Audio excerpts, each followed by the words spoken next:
Bonjour à toutes et à tous, c'est Nathalie pour cette nouvelle vidéo. Donc aujourd'hui, vendredi 16 juillet, nous sommes en direct de Carpape. Et il y a longtemps que je ne vous ai pas fait d'interview. Et aujourd'hui, je suis avec Marion, que certains connaissent déjà sur Facebook notamment, et qui va nous parler un petit peu de sa CEP. Bonjour Marion. Bonjour. Alors Marion, est-ce que, puisque tu es beaucoup plus jeune que moi, donc tu veux nous dire ton âge? J'ai 32 ans. Et tu es diagnostiquée CEP depuis combien de temps? Depuis janvier 2020.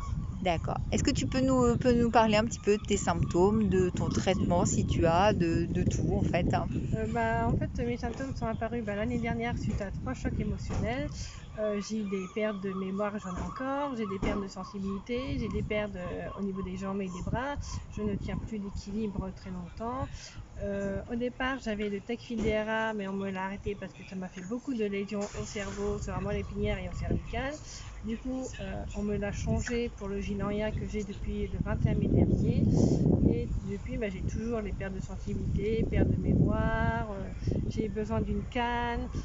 Pour l'instant, le fauteuil, j'étais pas prête pour avoir un fauteuil roulant parce que j'ai été jeune et je ne me sens pas encore prête pour l'avoir. Mais sinon, j'ai tout le temps des douleurs neuropathiques H24 au niveau du bassin, du dos, de la hanche. J'ai tout le temps mal un peu partout.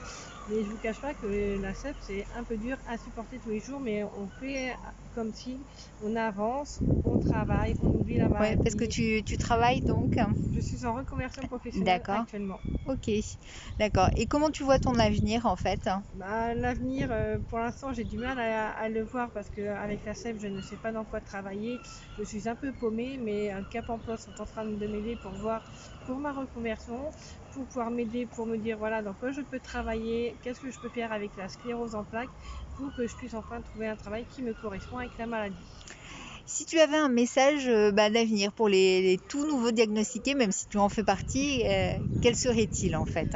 Je leur dirais tout simplement, même si vous avez la maladie, essayez d'avancer au maximum, de ne pas penser à la maladie tous les jours, parce que vous allez avoir votre famille, vos proches qui seront là pour vous soutenir, et vous aurez actuellement soit Pôle emploi, Cap emploi ou d'autres entreprises qui seront là pour vous aider à trouver du travail. Ne vous inquiétez pas, mais dites-vous que si vous avez cette maladie, c'est que malheureusement votre corps a dû céder à cette maladie.